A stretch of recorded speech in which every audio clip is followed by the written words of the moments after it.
अस्सलाम वालेकुम for all viewer. आज का हमारा टॉपिक है एलिमेंट के मतलब। इससे पहले हमने पिछली वीडियो में क्या पढ़ा था, बेसिक डेफिनेशन के मतलब कुछ ना कुछ पढ़ा था। वो तो हमारी बेसिक डेफिनेशन थी जो हमने केमिस्ट्री शुरू करने से पहले हमें पता होना चाहिए था। आज का हमारा टॉपिक है एलिमेंट। एलिमेंट का लफ्ज़ तो बहुत ही मशहूर है, आप भी जानते होंगे कि एलिमेंट किससे कहते हैं। लेकिन एलिमेंट की एक डेफिनेशन भी है कि जिस तरीके से हम एलिमेंट को जान सकें। इसकी जो डेफिनेशन है वो तो आपने बुक से ही याद करनी है, लेकिन मैंने आपकी आसानी के लिए ये भी लिखी है। अगर आप ये भी डेफिनेशन पेपर में लिखाते हैं तो गलत नहीं होगी। इन केमिस्ट्री के अंदर हम एलिमेंट किसे कहते हैं। An element is a pure substance. Pure substance mean कि वो सब्सटेंस अपनी ओरिजिनल हालत में होगा, कंसिस्टिंग ओनली ऑफ एटम। किस हालत में होगा? एटम के अंदर। They have same number of proton, मतलब उनके जो प्रोटॉन के नंबर होंगे वो भी सेम होंगे इन देयर न्यूक्लियाई। न्यूक्लियाई कहते हैं न्यूक्लियस के, मतलब ये एक न्यूक्लियस है और इसके ऊपर कोई भी चार्ज नहीं होगा। सेम नंबर ऑफ प्रोटॉन का मतलब जब उसके ऊपर चार्ज ना हो तो वही सेम नंबर ऑफ प्रोटॉन होंगे ना। और ये एक एटम बन गया।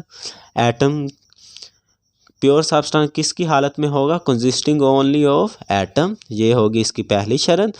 They have same number of proton, इसके अंदर सेम नंबर ऑफ प्रोटॉन होना चाहिए, मतलब कोई भी इसके ऊपर चार्ज नहीं होना चाहिए। और दूसरी condition, a substance that can not be broken into simpler substance by chemical means.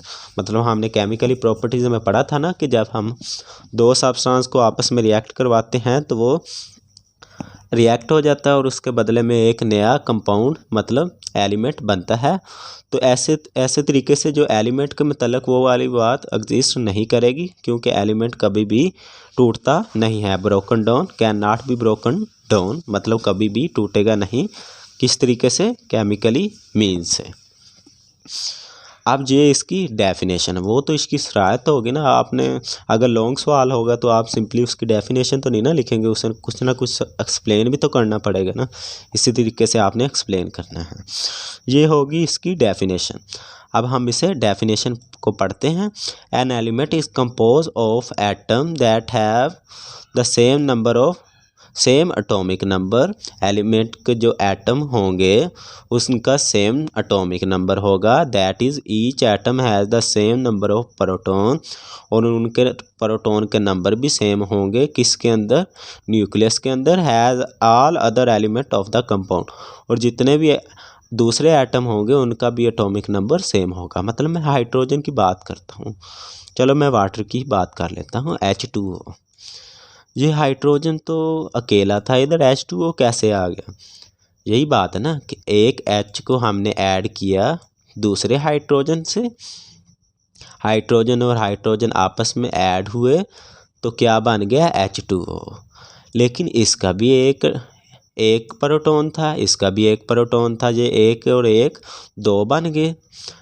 और जो जब इनका प्रोटॉन नंबर फिर भी सेम रहा, कि मतलब प्रोटॉन इसका पहले भी एक था और बाद में भी एक है, और हम इसे फिर सेपरेट करें तो क्या बन जाएगा? H and H।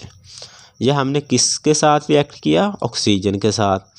तो इन दोनों के अंदर प्रोटॉन के नंबर हमें चेंज होते हुए नहीं नज़र आए, तो इस तरीके से हम हाइड्रोजन को रिएक्ट करेंगे। लेकिन जो वाटर है ये एक मालिक्यूल है। वाटर को मैंने सिंपली आप एक एग्जाम्पल देने के लिए किया है। और atomic number N atomic number कहते हैं कि जो एलिमेंट पीरियोडिक टेबल की जो तरतीब है उस लिहाज से इसे कुछ ना कुछ हर एलिमेंट को एक नंबर दिया गया है।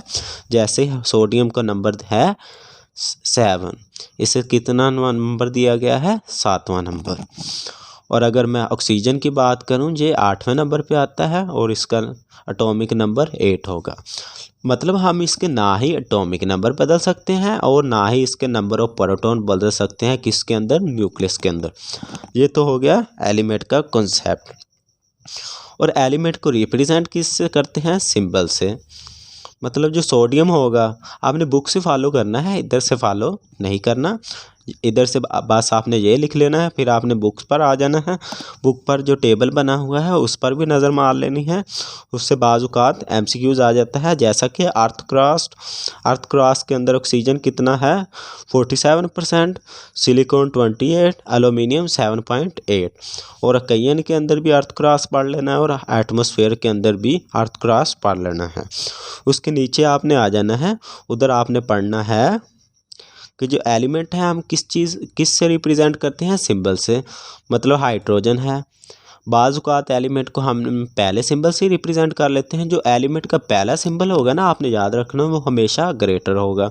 मतलब हाइड्रोजन के अंदर तो एक ही डिजिट है ना, हम उससे रिप्रेजेंट करते हैं। अगर मैं सोडियम की बात करूं तो सोडियम को Na से रिप्रेजेंट करते हैं, लेकिन आप देख सकते हैं कि इसका पहला डिजिट हमेशा ग्रेटर होगा और दूसरा डिजिट हमेशा स्मॉलर होगा। इस तरीके से आप एलिमेंट को रिप्रेजेंट करते हैं। तो आज हमने क्या पढ़ा कि एलिमेंट क्या होते हैं।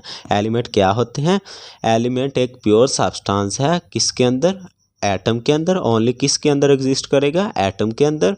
और एटम का सेम प्रोटॉन नंबर होना चाहिए, मतलब एटॉमिक नंबर होना चाहिए इन देयर न्यूक्लियस के इर्द गिर्द।